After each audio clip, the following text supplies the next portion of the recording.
Haleluya. Selamat pagi saudara-saudara yang dikasihi oleh Tuhan. Mari sama-sama kita kembali merenungkan firman Tuhan pada pagi hari ini. Masih dari kitab Kolose pasal yang pertama ayat yang ke-10. Firman Tuhan berkata, sehingga hidupmu layak di hadapannya serta berkenan kepadanya dalam segala hal, dan kamu memberi buah dalam segala pekerjaan yang baik, dan bertumbuh dalam pengetahuan yang benar tentang Allah. Bertumbuh dalam pengetahuan yang benar tentang Allah. Saudara-saudara, sekali lagi, kehidupan kita harus bertumbuh dalam pengenalan kita akan Tuhan. Kita harus bertumbuh, semakin hari semakin baik mengenal Tuhan.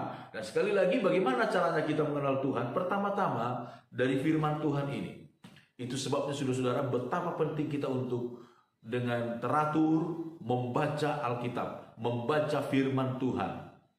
Firman Tuhan ini adalah cerminan tentang Tuhan, cerminan tentang siapa Tuhan kita. Yang kedua adalah kita bergaul dengan Tuhan. Bergaul dengan Tuhan artinya adalah sesudah kita membaca firman Tuhan, biarlah kita mempraktekkan firman Tuhan itu. Kita melakukan firman Tuhan itu, saudara-saudara. Sehingga firman Tuhan ini bukan hanya sebagai pengetahuan belaka, kita tahu, saudara-saudara, tanpa kita lakukan. Tetapi kita harus lakukan sehingga kita ada satu pengalaman pribadi bersama dengan Tuhan. Ada satu pengalaman pribadi bersama dengan Tuhan. Sehingga tentang Tuhan kita tidak hanya berkata-kata orang, saudara-saudara. Bukan karena kata orang itu Tuhan baik, kata orang itu Tuhan itu begini dan lain sebagainya. Tetapi dari diri kita sendiri mengakui sebagaimana Petrus berkata, engkau adalah Mesias, anak Allah yang hidup. Ada satu pengakuan langsung dari dirinya sendiri, bukan lagi kata orang.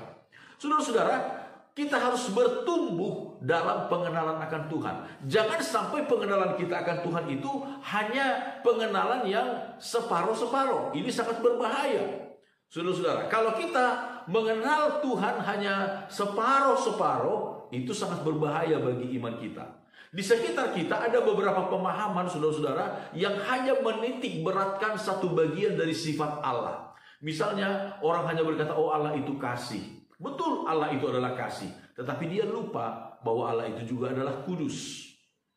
Allah kasih, sehingga orang berkata nggak mungkin Allah akan menghukum. Tapi ingat, dia adalah Allah yang kudus. Ada orang hanya menekankan tentang kemurahan Tuhan.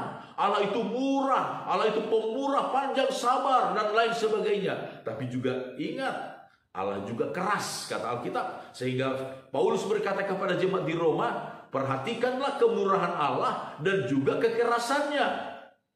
Ada orang hanya memperhatikan, menitik beratkan Allah itu adalah Bapa yang penuh kasih, Bapa yang memelihara dan lain sebagainya. Tapi ingat, dia juga adalah Raja yang besar. Sehingga ketika kita menghampiri dia, kita harus menghampiri dia sebagai seorang Raja. Kita sebagai anaknya, saudara-saudara.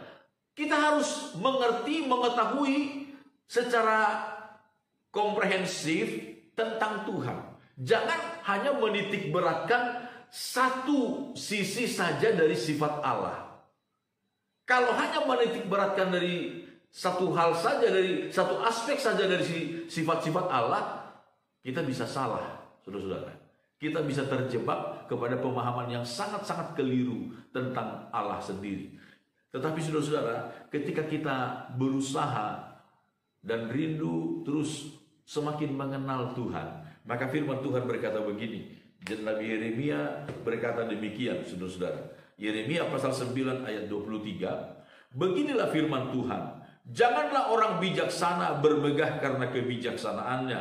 Janganlah orang kuat bermegah karena kekuatannya. Janganlah orang kaya bermegah karena kekayaannya. Tetapi siapa yang mau bermegah, baiklah bermegah karena yang berikut, bahwa ia memahami dan mengenal aku, bahwa akulah Tuhan yang menunjukkan kasih setia, keadilan dan kebenaran di bumi. Sungguh semuanya itu kusukai. Demikianlah firman Tuhan. Saudara-saudara, apa yang kita tangkap di sini dari pernyataan dari firman Tuhan? Bahwa mengenal Allah, memahami dan mengenal Allah jauh lebih bernilai, berharga dari kebijaksanaan apapun. Jauh lebih berharga daripada kekuatan, kekuasaan. Jauh lebih berharga daripada kekayaan sebesar apapun, saudara-saudara. Memahami dan mengenal Allah jauh melebihi semuanya itu. Itu sebabnya, saudara-saudara, siapa yang memahami dan mengenal aku, kata Tuhan, dia adalah yang berbahagia. Biarlah kita menjadi orang yang berbahagia di dalam Tuhan, bermegah di dalam Tuhan, karena kita semakin hari semakin memahami, mengenal Allah lewat ketekunan kita, keteraturan kita membaca Alkitab, lewat kehidupan kita berusaha untuk menyesuaikan hidup kita dengan firman Tuhan. Amin. Tuhan memberkati kita.